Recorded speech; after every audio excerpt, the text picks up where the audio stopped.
Nasertipikahan bilang HIV treatment hub ang Balende Pamhod ng Panupdupan District Hospital sa Lamot, Ifugao.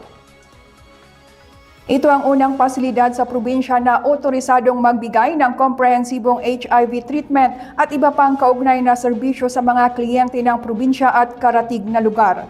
Sa pamamagitan ng nasabing sertipikasyon, maaaring magbigay ng serbisyo ang pasilidad para sa HIV continuum of care, kabilang na ang treatment initiation, antiretroviral therapy, clinical monitoring at iba pang mahalagang support services na naayon sa national standards. Tiwala si Dr. Aloha Marcia Calao, Chief of Hospital ng Panupdupan District Hospital at designated head ng HIV Treatment Hub, na ang pagbubukas ng specialized service ay makatutulong sa pagpapaunlad ng access sa timely at patient-centered HIV care sa probinsya.